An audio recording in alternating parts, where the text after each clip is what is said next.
Hi guys, welcome to Storycraft. As I mentioned in my last video, I originally meant this one to be a part of the previous one, but there was a lot to say, so I'll jump right into it. I mean, I don't know, this episode feels like it's a, oh yeah, we'll do that because it was cool, or because it'd be cool episode. Don't ever do that in your writing. This episode, it raises questions, some of which are answered in dialogue. I mean, that's an epic writing sin, don't do it. And then there are other questions which go unanswered. Okay, I think this is one of my least favorite episodes from Visions on account of its numerous flaws, so let's take a look at them. Just a quick summary of the episode before we begin, and of course, major spoilers. This is about two twins, presumably created by the dark side. For what purposes, we don't know, but they've obtained a powerful kyber crystal which will power their Gemini-class Star Destroyers, which have a gun that can destroy planets. The male twin, Kare, decides he's not going to go through with the plan, steals the crystal, which then results in a battle between himself and his twin sister, ultimately ending up in the destruction of the crystal. Near the beginning, we get that exposition in dialogue, which is not only pointless to the plot, but also works to establish the backstory of the protagonist and the antagonist. Now, backstories help with creating empathetic characters, but in a short episode, that probably isn't the best way to win audience approval, because it feels forced. We need time to see the characters in action so we can appreciate the relevant parts of their backstory. This is followed by more exposition in dialogue about the weapon, which Am, the antagonist, must know about, so barf. But okay, we listen to Darkside 3PO tell us about the twins, and then we wonder, what is the actual point of their suits? Especially because the brother, Kare, tears his off almost immediately. I'm guessing because the creators thought it would look cool, so... Including something because it looks cool is never a good reason to include something. Include something for a good reason, and then make it look cool. Now, Kare's desire, while important, as we know any character's desire is important, is punctuated by the phrase, "To a galaxy far, far away."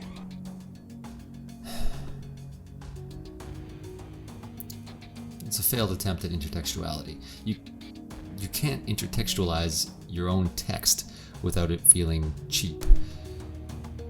The reason is it becomes a sort of a flex, and it works when you've built up a big enough audience and audience support to sort of pull it off. I mean, see the nerd writer on this in his episode on weaponized intertextuality. Okay, next. I don't even know where to start with this breathing in space thing. Like, what? Whatever. I'm over it. Fail. Then we come to Kare showing Am the vision of her being overpowered. Where does this come from? And why does she stop the fight to watch it? Don't raise questions in your writing without answering them. Okay, then we get a duel, and I tried to be objective about this duel, so let's see if it follows some kind of structure. It does. But, well, it also follows the cheapness of writing that's been sort of thematic in this episode. Let's take a look. Inciting incident, they're both holding the core of the crystal, they both want it. We get straight into the rising action. They're using their power, their force power, to grasp the crystal, and they break it. Then we have this vision, is the climax perhaps, and Am takes the crystal. We get that ridiculous exposition. Then the falling action is them both using the crystal but differently. And then you could possibly say they crisis moment is this whole sequence where Am's armor overloads to the sound of epic exposition and dialogue, and then Kare breaks her armor by standing on the nose of a ship which jumps to hyperspace. I mean, the physics. I don't care how powerful. I wasn't going to get into like Star Wars mythology on this, but like, dude, how? I know Visions isn't supposed to be canon, but like, in what universe can someone survive hyperspace standing on the nose of a ship, especially with no f***ing spacesuit on? What the? And wait for it, the droid then needs a breathing helmet for space, but she doesn't? Well, okay, then we get the denouement, which is a crash on Tatooine. Why? Because weaponized intertextuality. And Kare comments about finding purpose and his sister, which kind of underscores the themes of the episode. Now, ultimately, this episode seems to have been born of a good idea. Its theme is about defying the restrictions of the external expectations at birth, which is a fantastic character need. But we have no setup for that in the character.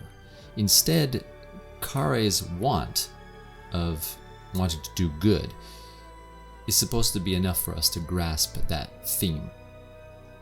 Well, it's not. I really had to think about this in order to come up with it. And you don't want your audience to be thinking about your show because it makes no sense or because it's bad. You want your audience to think about your story because it was awesome, and then want to analyze it because it's awesome, not because it doesn't make sense. A better way to show a need of shaking expectations and imposed identity would be to encounter the things that impose said expectations. Like, in this instance, anything Sith, for example, temples, artifacts, acolytes, masters, etc. And then seeing how and why the main character doesn't identify with that. What about himself makes him diverge from these external expectations imposed at birth? Is it the light side seeping into his being? Great. Show us. Certainly do not expose it in dialogue. Thanks for watching, guys. Hope that was helpful. I'm going to be dropping more episodes on Star Wars Visions, but before that I'm going to do a few on writing tips not related to Star Wars, rather they're going to be related to writing in literature, so watch out for that. It's coming in the next couple of weeks. And in the meantime, where's that pen? Ah, here it is. Don't forget to flex. Right, I have to do the click thing, right? Don't forget to flex. How hard is it to put this on? Did you get that? Don't forget to flex your brain muscles.